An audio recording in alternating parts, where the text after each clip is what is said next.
নমস্কার বন্ধুরা, প্রাচীন গ্রন্থ অনুসারে ভগবান শ্রীকৃষ্ণ কলিযুগ সম্পর্কে ভবিষ্যৎবাণী করেছিলেন। পুরাণ অনুসারে চারটি যুগ আছে: সত্যযুগ, ত্রেতা যুগ, দ্বাপর যুগ এবং কলিযুগ। বলা হয় কলিযুগে পাপ চরমে পৌঁছাবে। বর্তমানে কলিকাল অর্থাৎ কলিযুগ চলছে। গ্রন্থে উল্লেখ করা হয়েছে যে এই যুগে কি কি ঘটতে পারে বা কি কি ঘটবে। এই যুগে যেখানেই প্রলয় ঘটবে, শুধুমাত্র হরিনাম সংকীর্তনই তা থেকে রক্ষা করতে পারবে। সত্যযুগে ধর্মের চারটি স্তম্ভ ছিল। এই যুগে মানুষের গড় উচ্চতা প্রায় 21 হাত বলা হয়েছে। এই যুগে পাপ প্রায় ছিলই না, শুধু পুণ্যই বিদ্যমান ছিল। এই যুগে রাজা হরিশ্চন্দ্র জন্মগ্রহণ করেন। তিনি সত্যের জন্য নিজের পরিবার এবং শেষে নিজের জীবন পর্যন্ত উৎসর্গ করেছিলেন। ত্রেতা যুগে ধর্মের 3টি স্তম্ভ ছিল। এই যুগে পাপ কিছুটা বৃদ্ধি পেয়েছিল, তবে সত্য যুগের তুলনায় কম। পুণ্যের পরিমাণও কিছুটা কম ছিল। এই যুগে ভগবান বিষ্ণুর বামন অবতার এবং রাম অবতার হয়েছিলেন। অসুর রাজা বলি 3 পায়ে সমগ্র পৃথিবী দান করেছিলেন। আর রাক্ষসরাজ রাবণ সীতাকে অপহরণ করলেও তাকে স্পর্শ করতে পারেননি। দ্বাপর যুগে মানুষ 2 ভাগে বিভক্ত ছিল, পাপী এবং পুণ্যবান। যত পাপ হতো তত পুণ্যও হতো। এই যুগে মহাভারতের যুদ্ধ হয়েছিল। এটি ধর্মের যুদ্ধ ছিল। কৃষ্ণ ধর্ম রক্ষার জন্য গুরুত্বপূর্ণ ভূমিকা পালন করেছিলেন। এরপর আসে কলিযুগ। এই যুগে ধর্মের কোনো চিহ্নই নেই। ধর্ম যেন পঙ্গু হয়ে গেছে। এই যুগে মানুষ পাপ অনেক বেশি করে এবং পুণ্য প্রায় করেই না। বর্তমানে দেখা যাচ্ছে পুণ্যের অস্তিত্ব আর কোথাও নেই। সর্বত্র শুধু পাপ। কেউ যদি সামান্য দানও করে, সেটিকে এমন ভাবে প্রচার করে যেন তিনি বিরাট কোনো উপকার করেছেন। এই যুগে গরুকে আর পূজা করা হবে না, বরং অপমান করা হবে। এই যুগে এমন এমন রোগ আসবে যার কোনো চিকিৎসা সম্ভব হবে না। কলিযুগের সময়কাল সবচেয়ে ছোট বলে মনে করা হয় এবং বলা হয়ে থাকে যে কলিযুগে ভগবান বিষ্ণুর 10ম অবতার আসবেন, যার নাম হবে কল্কি। বর্তমানে কলিযুগ চলছে। বিষ্ণু পুরাণে কলিযুগের বর্ণনা দিতে গিয়ে বলা হয়েছে যে এই যুগে পাপ এতটাই বৃদ্ধি পাবে যে সৃষ্টির ভারসাম্য নষ্ট হয়ে যাবে। বিষ্ণু পুরাণে বর্ণিত একটি ঘটনার মতে মুনিদের এবং ঋষিদের সাথে আলোচনায় বেদব্যাসজি বলেন, হে মুনিগণ, সমস্ত যুগের মধ্যে কলিযুগই শ্রেষ্ঠ। কারণ সত্য যুগে যে পুণ্য 10 বছরের কঠোর তপস্যা এবং ব্রত পালন করে অর্জন করা যায়, ত্রেতা যুগে সেই পুণ্য 1 বছরের তপস্যায়, আর দ্বাপর যুগে 1 মাসের তপস্যায়, আর কলিযুগে মাত্র 1 দিনের তপস্যায় অর্জন করা যায়। তাই ব্রত এবং তপস্যার ফলাফলের দিক থেকে কলিযুগই সর্বশ্রেষ্ঠ। কলিযুগ সম্পর্কে শ্রীকৃষ্ণ বলেছেন, এই যুগে এমন অনেক শাসকদের রাজত্ব হবে যারা উভয় দিক থেকে শোষণ করবে। তারা এক কথা বলবে আর ভেতরে অন্য কিছু করবে। এমনকি তাদের আচরণ এবং কথা সম্পূর্ণ ভিন্ন হবে। কলিযুগে এমন মানুষ থাকবে যারা নিজেদের মহাজ্ঞানী এবং ধ্যানী বলে পরিচয় দেবে, কিন্তু তাদের আচরণ হবে রাক্ষসের মতো। তারা পণ্ডিত এবং বিদ্বান নামে পরিচিত হবে, কিন্তু সবসময় দেখবে কারো মৃত্যুতে তাদের হাতে সম্পত্তি আসতে পারে। দান নেয়ার জন্য অপেক্ষা করবে এবং যদি কোনো দরিদ্র ব্যক্তি সামান্য দান করে তবে তাকে উপহাস করবে। কলিযুগে মানুষের মধ্যে শিশুপালের মতো আচরণ দেখা যাবে। এই যুগে মায়ের সন্তানের প্রতি এত বেশি আসক্তি থাকবে যে সন্তানদের সঠিক বিকাশের কোনো সুযোগই হবে না। অতিরিক্ত ভালোবাসার কারণে ঘর ধ্বংস হয়ে যাবে, সন্তানরা নষ্ট হয়ে যাবে এবং ভুল পথে চলবে। কেউ সাধু হতে গিয়ে ঘর ছেড়ে দেবে, আবার কেউ মোহ মায়ার জন্য পরিবারের ক্ষতি করবে। যখন কেউ সাধু হবে তখন হাজার হাজার মানুষ তার দর্শন করতে আসবে, কিন্তু যদি নিজের সন্তান সাধু হয় তখন মা বাবা কাঁদবেন এবং বলবেন, আমাদের সন্তানের কি হবে? আমাদের জীবন তো নষ্ট হয়ে গেল। এত বেশি মায়া থাকবে যে তারা সন্তানকে মোহমায়া এবং পরিবারের বন্ধনে আটকে রাখবেন, যার ফলে তার জীবন ধ্বংস হয়ে যাবে এবং শেষ পর্যন্ত সেই সন্তান একাকী অবস্থায় মারা যাবে। কলিযুগে ধনী মানুষরা তাদের সন্তানদের বিয়েতে, বাড়ি বানানোর উৎসবে, ছোটখাটো অনুষ্ঠানে লাখ লাখ টাকা ব্যয় করবে। শুধু তাই নয়, যে যত বেশি অর্থহীন কথা বলবে তার নাম তত বেশি হবে। অপ্রয়োজনীয় জিনিসে লক্ষ লক্ষ টাকা ব্যয় হবে, শুধুমাত্র অন্যদের দেখানোর জন্য যে তাদের কাছে কত সম্পদ আছে।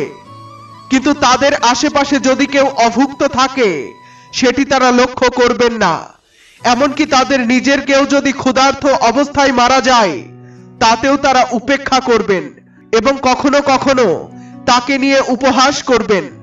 অন্যদিকে আনন্দ, মদ, মাংস ভক্ষণ, বিলাসিতা এবং আসক্তির পেছনে তারা প্রচুর অর্থ ব্যয় করবে, কিন্তু কারো চোখের 2 ফোঁটা অশ্রু মুছানোর ইচ্ছা থাকবে না। কলিযুগে মানুষের মন নিচে নেমে যাবে, তার জীবন অধঃপতিত হবে। এই অধঃপতন ধন সম্পত্তি কিংবা ক্ষমতার মাধ্যমে থামানো যাবে না, কিন্তু হরিনাম এবং হরি সংকীর্তন মানুষের অধঃপতন থামাতে সক্ষম হবে। পুরাণে লেখা আছে, কলিযুগ যত এগোবে ততই ভারতের শাসন ক্ষমতা বেদ বিরোধী মানুষের হাতে চলে যাবে। এরা এমন লোক হবে যারা জনগণকে মিথ্যা কথা বলবে, একে অপরের সমালোচনা করবে এবং যাদের কোনো ধর্ম থাকবে না। এরা সবাই মিলে ভারতকে ধ্বংস করবে এবং শেষ পর্যন্ত দেশকে একটি বিশৃঙ্খল অবস্থায় নিয়ে যাবে। ব্রাহ্মণদের মধ্যে ধর্মীয় মূল্যবোধ শূন্য হয়ে যাবে আর রাজারা শূদ্রদের মতো আচরণ করবে। কিছু নির্বোধ ব্যক্তি তাদের নিজের বুদ্ধি এবং চামড়ার রঙকেই চিরন্তন বলে ধরে নেবে এবং সাহস করে ঈশ্বর ও ধর্মগ্রন্থের প্রমাণ চাইবে।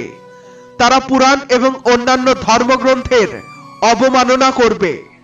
বলা হয়, কলিযুগে মানুষের মধ্যে সংস্কার বোধ সম্পূর্ণ হারিয়ে যাবে। ছোটখাটো বিষয় নিয়ে তারা প্রচন্ড রাগ করবে এবং দুষ্টতা বাড়বে। এমনকি নারীদের, শিশুদের, গ্রামবাসীদের এবং ব্রাহ্মণদের হত্যায়ও তারা দ্বিধা করবে না। তারা সর্বদা অন্যের জিনিস দখল করার জন্য আগ্রহী থাকবে। তাদের আয়ু খুব স্বল্প হবে। এরা অন্যের স্ত্রী এবং কন্যার উপরে কুদৃষ্টি দেবে, তাদের হয়রানি করবে এবং তাদের সঙ্গে অনৈতিক কাজ করবে। পুরাণে ব্রহ্মা বলেছেন, হে নারদ, ভয়ঙ্কর কলিযুগে মানুষের আচরণ অত্যন্ত দুষ্ট হবে। এমনকি যোগীরাও কুচিত্তের হবে। সারা বিশ্বে বিরোধ এবং অস্থিরতা ছড়িয়ে পড়বে। ব্রাহ্মণ, ক্ষত্রিয় এবং বৈশ্যরা অন্যায় কাজের প্রতি ঝুঁকবে। বিশেষত রাজাদের মধ্যে চরিত্রহীনতা অত্যন্ত প্রকট হবে। দেশ এবং গ্রামে কষ্ট দুঃখ ছড়িয়ে পড়বে। সাধু এবং সৎ ব্যক্তিরা দুঃখ পাবেন। মানুষ নিজেদের ধর্ম ত্যাগ করে অন্য ধর্মের আশ্রয় নেবে। দেবতাদের ক্ষমতা ক্ষয় হবে এবং তাদের আশীর্বাদ অদৃশ্য হয়ে যাবে। মানুষের বুদ্ধি ধর্ম থেকে দূরে সরে যাবে এবং পাপ ও মিথ্যার রাজত্ব বিস্তার করবে। কেউই বেদের পথ অনুসরণ করবে না। কলিযুগে বিয়েকে ধর্মীয় দৃষ্টিতে দেখা হবে না। শিষ্যরা আর তাদের গুরুদের মানবে না। পুত্ররাও নিজের ধর্মের প্রতি নিষ্ঠাবান থাকবে না। যে যত শক্তিশালী হবে কলিযুগে সেই হবে শাসক। কলিযুগে মানুষের মধ্যে ক্ষুদ্র পরিমাণ সম্পদ থাকলেও অহংকার দেখা দেবে। নারীরা নিজেদের চুল এবং বাহ্যিক সৌন্দর্যের জন্য গর্ব করবে। তারা দরিদ্র স্বামীদের ত্যাগ করবে এবং ধনী পুরুষদের প্রতি আকৃষ্ট হবে। যে ব্যক্তি বেশি সম্পদ দেবে তাকে সবাই সম্মান জানাবে এবং নিজের প্রভু বলে মানবে। সে সময় মানুষ সম্পর্ক রাখবে কেবল ক্ষমতার কারণে। সমস্ত সম্পদ শুধুমাত্র ঘরবাড়ি নির্মাণে ব্যয় হবে, ফলে দান এবং পুণ্যের জন্য কিছুই অবশিষ্ট থাকবে না। মানুষের বুদ্ধি কেবল সম্পদ সংগ্রহে নিয়োজিত থাকবে। কলিযুগে সমস্ত সম্পদ ভোগ বিলাসে শেষ হয়ে যাবে। নারীরা তাদের ইচ্ছামতো আচরণ করবে এবং বিলাসিতায় নিমগ্ন থাকবে। অন্যায় উপায়ে অর্থ উপার্জন করা পুরুষের প্রতি তাদের আকর্ষণ থাকবে। কলিযুগে সবাই সমতার দাবি করবে, কিন্তু একে অপরের প্রতি হিংসা এবং ঘৃণা পোষণ করবে। মানুষ জল এবং খরার ভয়ে ভীত থাকবে। তাদের দৃষ্টি সবসময় আকাশের দিকে থাকবে, বৃষ্টির প্রতীক্ষায়।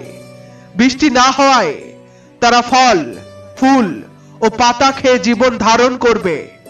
কলিযুগে প্রায় দুর্ভিক্ষ দেখা দেবে। সবাই কোনো না কোনো সমস্যায় জর্জরিত থাকবে। কেউ কেউ সামান্য সুখ পেলেও তারা সেই সুখের প্রভাব খাটিয়ে অন্যদের শাসন করবে। মানুষ স্নান না করেই খাবার খাবে। দেবতার পূজা, অতিথি অভ্যর্থনা, শ্রাদ্ধ এবং তর্পণ প্রায় বন্ধ হয়ে যাবে। কলিযুগের নারীরা লোভী, খর্বকায়, অতিরিক্ত ভোজন প্রিয় এবং দুর্ভাগা হবে। তারা গুরুজন এবং স্বামীর আদেশ পালন করবে না এবং গোপনীয়তাও বজায় রাখবে না। তারা নিজের খাওয়া দাওয়া নিয়ে ব্যস্ত থাকবে এবং সবসময় রাগান্বিত থাকবে। তারা দেশ ও পরিচ্ছন্নতার দিকে নজর দেবে না এবং মিথ্যা ও কটু ভাষা ব্যবহার করবে। তারা দুষ্ট পুরুষদের সঙ্গে সম্পর্ক রাখতে চাইবে এবং যতটা সম্ভব তাদের দেহ প্রদর্শন করবে। ব্রহ্মচারীরা বেদের ব্রত পালন না করেই তপস্যা করবে। গৃহস্থ পুরুষরা হোমযজ্ঞ বা উপাসনায় মনোযোগ দেবে না। বনে বসবাসকারী লোকেরা ফলমূল খেয়ে বেঁচে থাকার পরিবর্তে গ্রামের খাবারের প্রতি নির্ভর করবে। সন্ন্যাসীরা বন্ধুত্ব বা অন্যান্য সম্পর্কের বন্ধনে আবদ্ধ থাকবে এবং তারাও নারীদের প্রতি কুদৃষ্টি রাখবে। কলিযুগে রাজারা প্রজার সুরক্ষা না করে বিভিন্ন অজুহাতে তাদের সম্পত্তি কেড়ে নেবে। অর্ধেক মানুষ সংস্কারহীন হবে এবং ভণ্ডামির মাধ্যমে অন্যদের ঠকাবে। ভণ্ডামি এবং অধর্মের বৃদ্ধি মানুষের আয়ু ক্রমশ হ্রাস করবে। কলিযুগে এমন সময় আসবে যখন 6 বা 7 বছরের মেয়ে এবং 8 থেকে 10 বছরের ছেলেদের থেকে সন্তান জন্ম নেবে। কলিযুগে মানুষের আয়ু 20 বছর পার করাও কঠিন হবে। সে সময় মানুষ মূর্খ, ক্ষীণ বুদ্ধির অধিকারী, অপ্রয়োজনীয় চিহ্ন ধারণকারী এবং কুভাবনার হবে। মানুষ ঋণ পরিশোধ না করেই তা ভুলে যাবে। এমন সমস্ত যজ্ঞ সম্পন্ন হবে যা শাস্ত্রে কোথাও উল্লেখ নেই। মানুষ নিজেদের পণ্ডিত বলে দাবি করবে এবং কোনো প্রমাণ ছাড়াই কাজ করবে। আকাশের তারাগুলো ম্লান হয়ে যাবে, 10 দিক বিপরীতমুখী হবে। পুত্র তার পিতাকে এবং পুত্রবধূ তার শাশুড়িকে কাজ করতে বলবে। সন্তানরা তাদের বাবা মাকে বাড়ি থেকে বের করে দেবে এবং তাদের অপমান করবে।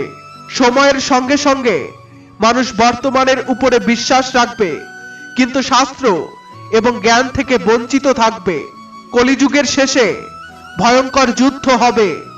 ভারী বৃষ্টি, তীব্র ঝড় এবং প্রচন্ড তাপ মানুষের জীবন দুর্বিষহ করে তুলবে। মানুষ শস্য চুরি করবে, পোশাক চুরি করবে, এমনকি মেয়েদের অপহরণ করবে। চোরেরা একে অপরের সম্পত্তি লুট করবে, এমনকি অস্ত্র নিয়ে চোরদের মধ্যেও হত্যার ঘটনা ঘটবে। তবে চোরেদের নিজেদের মধ্যেই সংঘর্ষ এবং বিনাশ ঘটার কারণে সাধারণ মানুষের কিছুটা মঙ্গল হবে। মানুষের আয়ু ক্রমশ কমে যাবে এবং সর্বোচ্চ 30 বছরে পৌঁছাবে। সাধারণত মানুষের গড় আয়ু হবে 20 বছর। 10 বছর বয়সে মেয়েরা গর্ভবতী হবে, 16 বছর বয়সে তারা বৃদ্ধ হবে এবং 20 বছর বয়সে মৃত্যুর মুখে পতিত হবে। কলিযুগে এমন সময় আসবে যখন মানুষের আয়ু খুবই কমে যাবে এবং যৌবন প্রায় হারিয়ে যাবে। কলিযুগের প্রভাবে প্রাণীদের দেহ ছোট, দুর্বল এবং রোগাক্রান্ত হয়ে পড়বে। শ্রীমদ্ ভগবদ গীতার 12 স্কন্ধে উল্লেখ রয়েছে যে কলিযুগ যত ঘনীভূত হবে ততই ধর্ম, সত্য, পবিত্রতা, ক্ষমা, দয়া, আয়ু, শক্তি এবং স্মরণ শক্তি হ্রাস পাবে। মানুষ যতই কলিযুগের গভীরে প্রবেশ করবে তাদের আয়ু এবং শারীরিক ক্ষমতা ততই হ্রাস পাবে। কলিযুগ যতই বৃদ্ধি পাবে, এর শেষ পর্যায়ে পৃথিবীর পরিস্থিতি ভয়াবহ হয়ে উঠবে। কলিযুগের শেষে যখন কল্কি অবতার আবির্ভূত হবেন, তখন মানুষের সর্বোচ্চ আয়ু মাত্র 20 থেকে 30 বছর হবে। সে সময় 4টি বর্ণের সবাই শূদ্রের মতো আচরণ করবে। গরু ছোট হয়ে যাবে এবং ছাগলের মতোই সামান্য দুধ দেবে। কলিযুগের শেষ দিকে পৃথিবীতে এমন পরিস্থিতি হবে যে ফসল জন্মাবে না, মানুষ মাছ মাংস খাবে এবং ভেড়া ও ছাগলের দুধ পান করবে। গরু প্রায় বিলুপ্ত হয়ে যাবে। যদি কোনো গরু টিকে থাকে, তবে তা দেখতে বকরির মতো হবে। একসময় জমি ফসল উৎপাদন করা বন্ধ করে দেবে, গাছে ফল ধরবে না। ধীরে ধীরে এই সমস্ত জিনিস পুরোপুরি অদৃশ্য হয়ে যাবে। গরু দুধ দেয়া বন্ধ করবে। নারীরা কঠোর স্বভাবের, তিক্তভাষী হবে এবং স্বামীর কথা মানবে না। যার কাছে সম্পদ থাকবে তার কাছেই থাকবে। মানুষের স্বভাব গাধার মতো হয়ে যাবে। তারা সংসারের ভার বইবে। ধর্ম ও নৈতিকতা বিলুপ্ত হবে। মানুষ ক্ষতিকারক এবং নাস্তিক হয়ে উঠবে। একে অপরকে লুটপাট করতে ব্যস্ত থাকবে। সমাজ হিংস্র হয়ে উঠবে। যে শক্তিশালী হবে সেই রাজত্ব করবে। মানবতা ধ্বংস হয়ে যাবে এবং সম্পর্কের কোনো মূল্য থাকবে না। এক ভাই অন্য ভাইয়ের শত্রু হয়ে উঠবে। যুবকদের জন্য হিংসাই ধর্মে পরিণত হবে। পুত্র পিতাকে এবং পিতা পুত্রকে হত্যা করলেও তাদের শাস্তি হবে না। মানুষ নিজেদের প্রশংসার জন্য বড় বড় কথা বলবে, কিন্তু সমাজে কেউ তাদের নিন্দা করবে না। সেই সময় সারা পৃথিবী লোভে ভরে যাবে। কেউ কোনো নিয়ম মানবে না। এক হাত আরেক হাতকে লুট করবে। শাস্ত্র ও নৈতিকতা থেকে মানুষ দূরে সরে যাবে। অশ্লীল সাহিত্য মানুষের প্রিয় হয়ে উঠবে।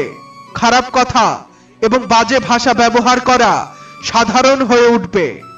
নারী ও পুরুষ উভয়ই অধার্মিক হয়ে উঠবে। স্ত্রী স্বামীর প্রতি ধর্ম মেনে চলা বন্ধ করবে এবং পুরুষরাও তাই করবে। নারী ও পুরুষের সম্পর্কিত সমস্ত বৈদিক নিয়ম বিলুপ্ত হবে এবং মানুষকে ধর্মের পথে ফিরে আসতে হবে।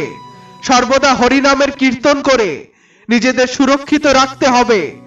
যারা ধর্ম থেকে বিমুখ থাকবে, তারা যে কোনো সময়ে অকাল মৃত্যু অথবা সর্বদা দুঃখ সংকটে আবদ্ধ থাকবে।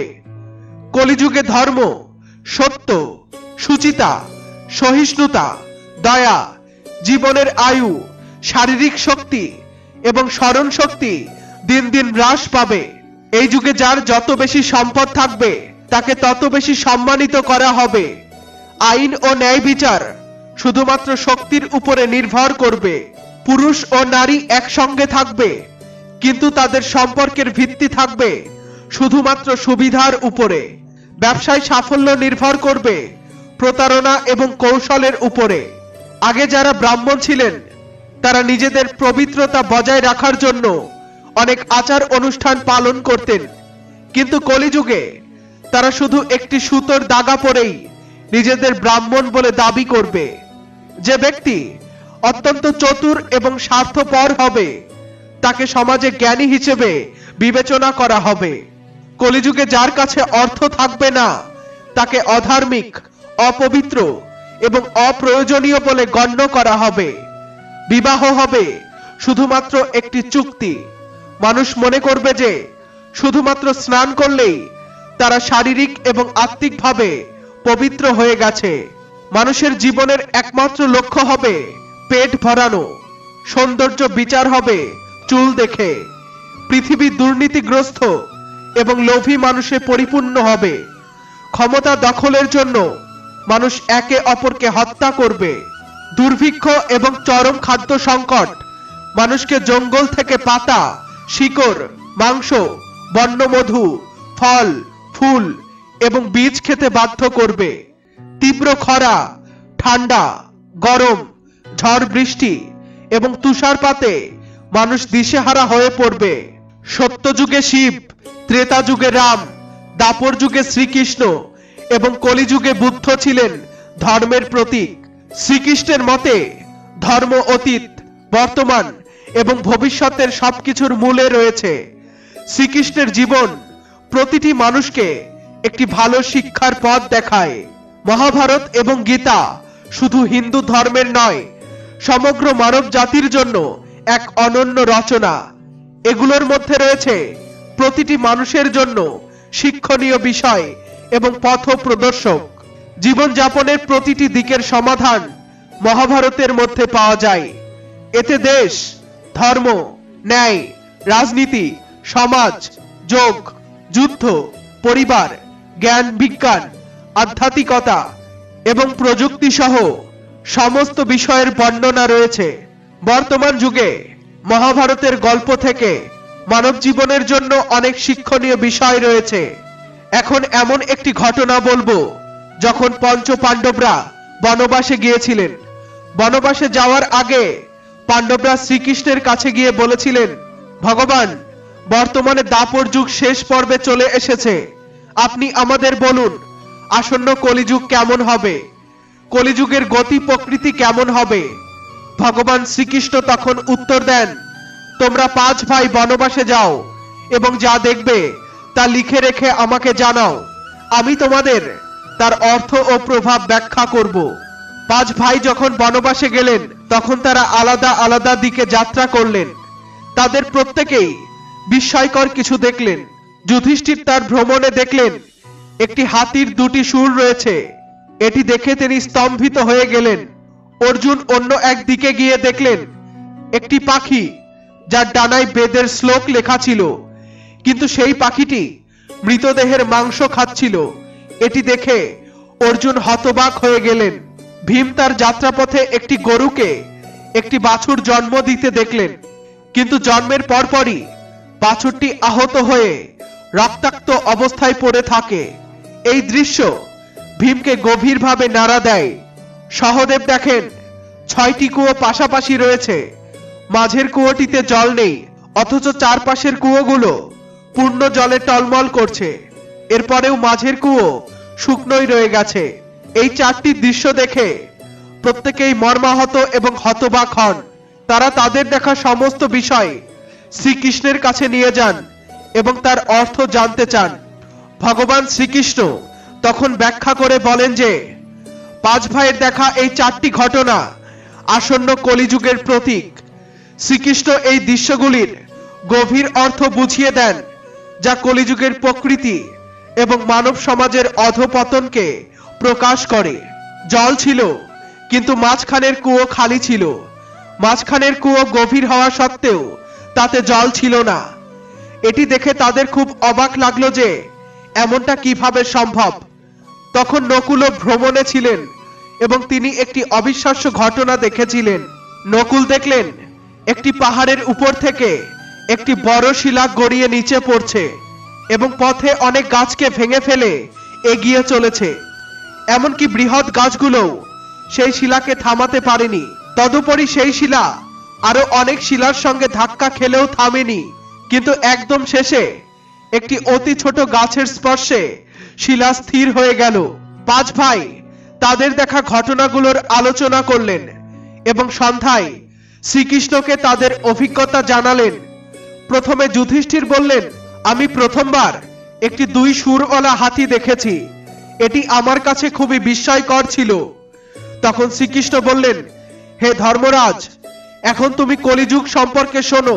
কলিযুগে এমন লোকদের রাজ থাকবে যারা উভয় দিক থেকে শোষণ করবে। তারা এক কথা বলবে, আরেক কাজ করবে। মনে কিছু থাকবে আর আচরণে সম্পূর্ণ ভিন্ন কিছু। এই ধরনের লোকই রাজ্য চালনা করবে। তাই তুমি তাদের আগেই রাজ্য চালনা করো। যুধিষ্ঠিরের পরে অর্জুন বললেন, আমি যে ঘটনা দেখেছি তা আরো বেশি অবাক করার মতো। আমি দেখলাম একটি পাখির ডানায় বেদ লিখিত আছে এবং সেই পাখি মৃতদেহের মাংস খাচ্ছে। তখন শ্রীকৃষ্ণ বললেন, ঠিক তেমনি কলিযুগে এমন লোক থাকবে যারা বড় জ্ঞানী এবং ধ্যানী বলে পরিচিত হবে। তারা বিজ্ঞানের আলোচনা করবে, কিন্তু তাদের আচরণ হবে রাক্ষসের মতো। তারা পণ্ডিত ও বিদ্বান বলে পরিচিত হবে, কিন্তু আসলে তারা শুধু এটাই দেখবে যে কোনো ব্যক্তি মারা যাচ্ছে এবং তার সম্পত্তি কিভাবে নিজেদের করতে পারবে। অর্জুন, কলিযুগে প্রতিষ্ঠানের লোকেরা ভাববে কোনো ব্যক্তি মারা গেলে প্রতিষ্ঠান কিভাবে তার সম্পত্তি পেতে পারে। প্রত্যেক জাতি ও ধর্মের শীর্ষস্থানীয় ব্যক্তি চিন্তা করবে কবে কার শ্রাদ্ধ হবে, কবে কে পদ থেকে সরবে এবং আমরা সেই পদে বসতে পারবো। যত ধনী লোকই থাকুক না কেন, তাদের দৃষ্টি সর্বদা অর্থ ও পদ পাওয়ার দিকেই থাকবে। এমন লোকের সংখ্যা কলিযুগে অনেক বেশি হবে। অর্জুনের প্রশ্নের উত্তর দেওয়ার পরে ভীম তার অভিজ্ঞতা বললেন। ভীম বললেন, আমি দেখেছি একটি গরু তার বাচ্চাকে এত বেশি চাটছে যে বাছুর রক্তাক্ত হয়ে যাচ্ছে। তখন শ্রীকৃষ্ণ বললেন, কলিযুগে মানুষ শিশুপালের মতো হয়ে যাবে। মায়েরা তাদের সন্তানদের প্রতি এমন অতিরিক্ত মমতা দেখাবে যে সন্তানদের নিজেদের বিকাশের কোনো সুযোগই থাকবে না। বাড়ি নষ্ট হয়ে যাবে। কেউ যদি নিজের ছেলে সন্ন্যাসী হয়ে যায় তবে হাজারো মানুষ তার দর্শন করতে আসবে, কিন্তু যদি নিজের ছেলে সন্ন্যাসী হয় তবে মা বাবা কাঁদবে এবং বলবে আমার ছেলের কি হবে। এই অতিরিক্ত মমতা সন্তানের জীবনকে মোহমায়া এবং পরিবারের বন্ধনে আটকে ফেলবে এবং তার জীবন সেখানেই শেষ হয়ে যাবে। শেষমেশ সেই সন্তান অনাথ হয়ে মারা যাবে। বাস্তবে তোমাদের সন্তান তোমাদের নয়, তারা তাদের স্ত্রীর আমানত, আর কন্যারা তাদের স্বামীর আমানত।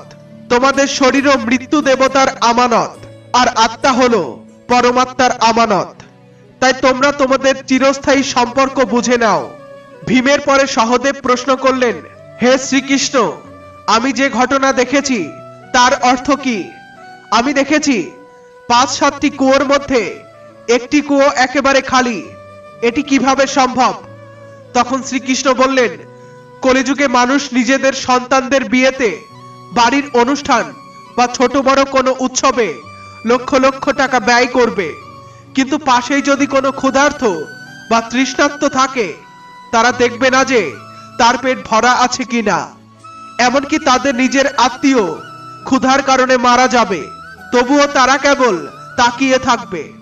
অন্যদিকে আনন্দ, মদ, মাংস, সৌন্দর্য এবং নেশার পেছনে তারা প্রচুর অর্থ খরচ করবে, কিন্তু কারো চোখের জল মুছতে তারা আগ্রহ দেখাবে না।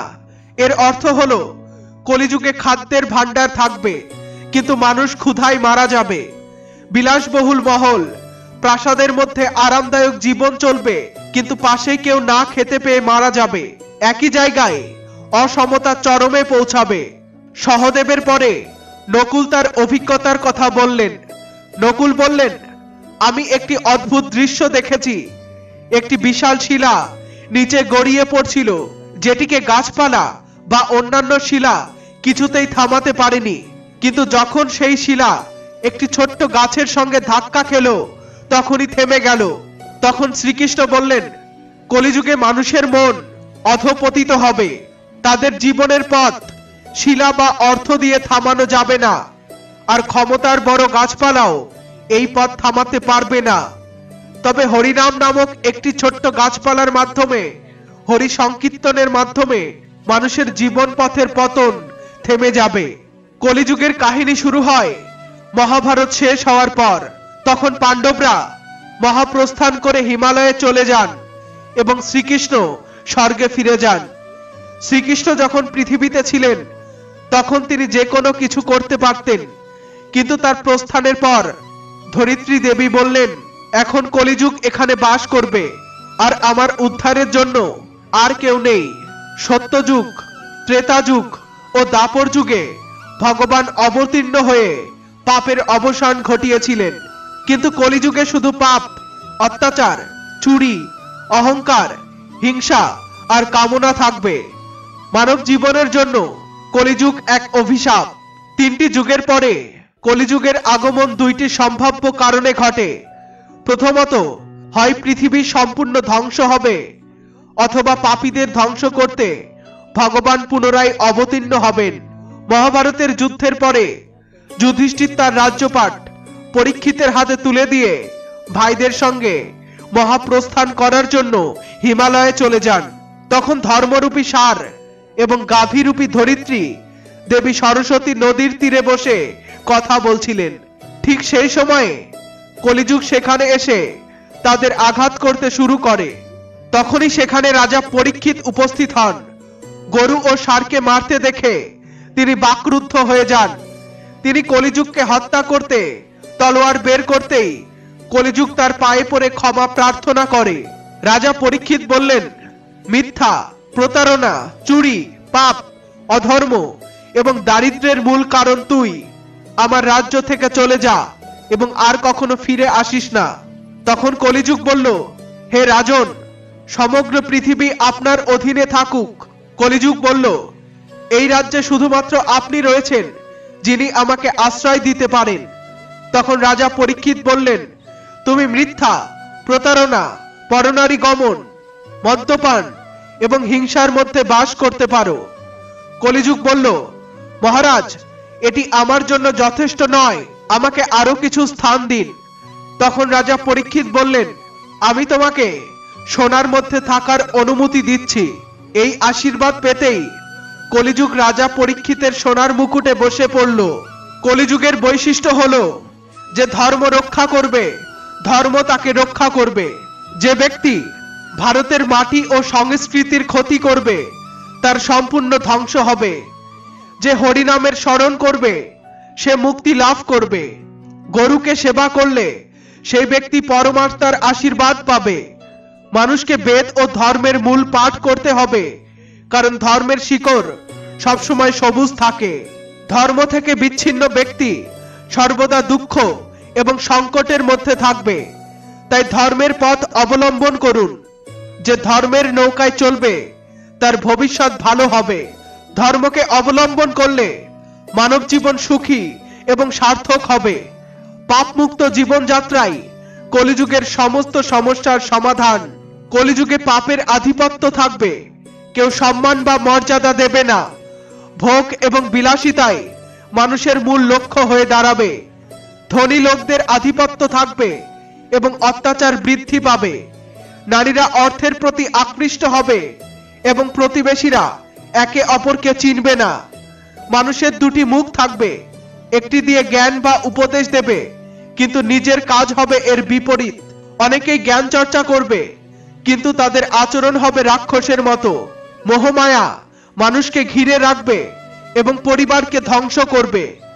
যদি কারো সন্তান সন্ন্যাসী হয় সবাই প্রশংসা করবে, কিন্তু নিজের সন্তানকে সন্ন্যাসী বানাতে চাইবে না। মানুষ বিয়ে, বাড়ি এবং উৎসবে প্রচুর অর্থ ব্যয় করবে, কিন্তু পাশের দরিদ্র প্রতিবেশীকে সাহায্য করবে না। ধন সম্পদ, মদ এবং ভোগ বিলাসে প্রচুর অর্থ ব্যয় হবে, কিন্তু কারো দুঃখ মোচনে কোনো আগ্রহ থাকবে না। কলিযুগের শেষে মানুষের গড় আয়ু 20 বছরে নেমে আসবে। কলিযুগের শেষ পর্যায়ে ভয়াবহ যুদ্ধ হবে। তীব্র ঝড়, গ্রীষ্মের প্রখর উত্তাপ এবং অস্বাভাবিক বৃষ্টি শুরু হবে। যারা ধর্ম বা নৈতিকতার ধার ধারে না তাদের শাসন প্রতিষ্ঠিত হবে। ভারতকে বিভক্ত করার প্রচেষ্টা থাকবে। অন্যের স্ত্রী এবং সম্পত্তি দখল করার প্রবণতা বাড়বে। ধর্ম বিমুখ এবং অধর্মের দিকে ঝোঁকা লোকের সংখ্যা বৃদ্ধি পাবে। আত্মাই পরমাত্মা। আত্মার সঙ্গে পরমাত্মার সংযোগ স্থাপন করলে সবকিছু স্পষ্ট হয়ে যাবে। কখনোই ধর্ম ত্যাগ করো না এবং তোমার কর্ম থেকে মুখ ফিরিও না। দাপর যুগে শ্রীকৃষ্ণ এবং শ্রীরামের অবতারের মতোই ভগবান পরম ব্রহ্মার প্রতিফলন। পদ্মপুরাণ, আধ্যাত্ম রামায়ণ এবং রামচরিত মানস অনুযায়ী ব্রহ্মা, শিব এবং দেবতারা সর্বদা ভগবানের অবতারের জন্য প্রার্থনা করেন। ধর্মের পথে চলা এবং সত্য ও ন্যায়ের চর্চা করা মানুষের মুক্তির একমাত্র পথ। কলিযুগে যতই পাপ বৃদ্ধি পাক, ধর্মের শক্তি, বিশেষ করে হরিনামের জপ, মানুষের আত্মাকে রক্ষা করবে এবং পুনর্জন্মের পথ খুলে দেবে। বন্ধুরা, আজকের নিবেদনটি এখানেই শেষ করছি। ভিডিওটি ভালো লাগলে একটা লাইক করুন আর বন্ধুদের সাথে শেয়ার করতে ভুলবেন না। আমাদের চ্যানেলে নতুন হয়ে থাকলে চ্যানেলটি সাবস্ক্রাইব করে আমাদের সাথে জুড়ে থাকুন। ফিরে আসছি নতুন কোনো ভিডিওতে। ততক্ষণ পর্যন্ত সুস্থ থাকুন।